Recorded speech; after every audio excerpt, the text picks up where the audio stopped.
कभी कभी एक छोटी सी समस्या भी बहुत बड़ी नज़र आने लगती है और बहुत से लोग उससे डर कर हार मानने लगते हैं।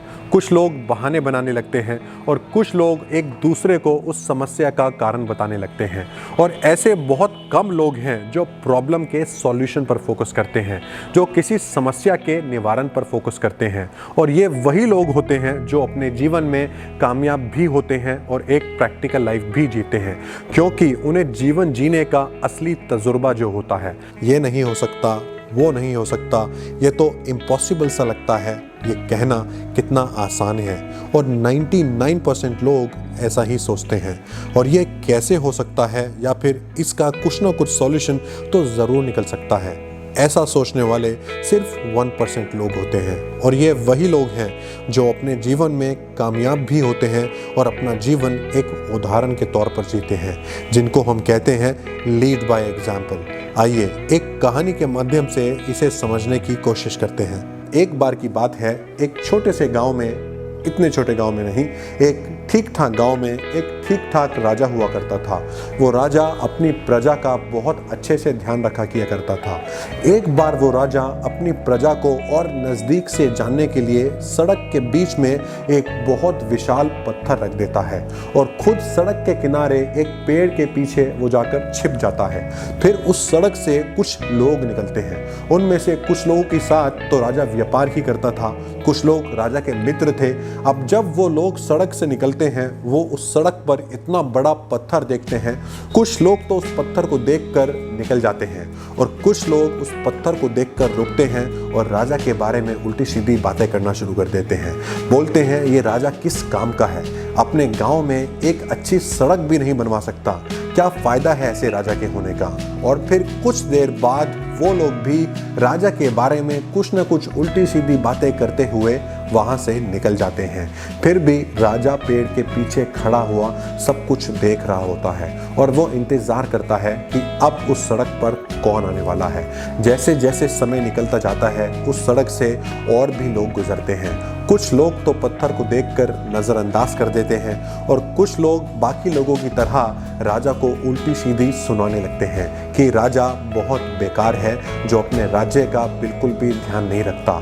राजा चुपचाप पेड़ के पीछे खड़ा होकर सब कुछ देख रहा होता है और सुन भी रहा होता है। और फिर कुछ देर बाद उस सड़क से एक किसान निकलता है। उस किसान के कांधों पर भारी भारी 2 थैले टंगे होते हैं। जैसे ही वो किसान सड़क के बीच में इतने बड़े पत्थर को देखता है, वो अपने दोनों थैलों को उतार कर जमीन पर रख देता है और उस पत्थर को वहां से हटाने की कोशिश करता है।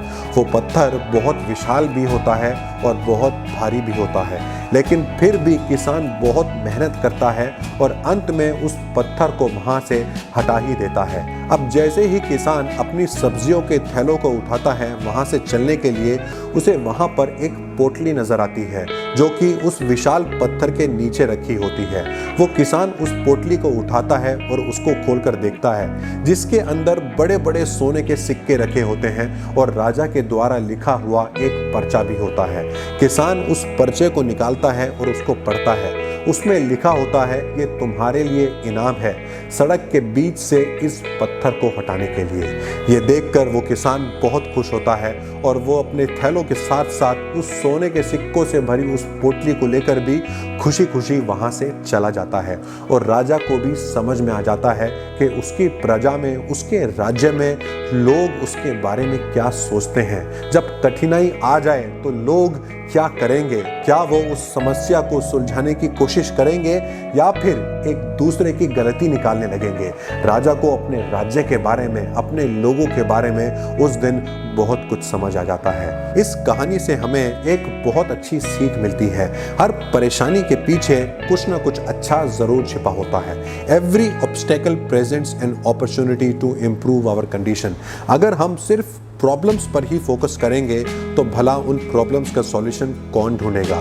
दूसरी तरफ अगर हम प्रॉब्लम्स के साथ साथ उनके सॉल्यूशन पर भी फोकस करेंगे तो एक दिन ऐसा आएगा जब हम अपनी लाइफ में बड़े से बड़ी दिक्कत का भी डट कर सामना कर पाएंगे और उन प्रॉब्लम्स को प्रॉब्लम्स ना समझकर एक चैलेंज की तरह उनको एक्सेप्ट भी करेंगे और उनका कुछ ना कुछ सॉल्यूशन भी निकाल पाएंगे। As it is said that every obstacle presents an opportunity. अगर आपको इतनी सी बात समझ आ जाती है तो आप अपनी लाइफ में बड़े से बड़ी दिक्कत का सामना करने में भी सक्षम हैं। अगर आपको यह कहानी अच्छी लगी तो प्लीज़ इस कहानी को औरों के साथ शेयर ज़रूर कीजिएगा और हाँ, इस चैनल को सब्सक्राइब करना मत भूलिएगा। Thank you and God bless you all.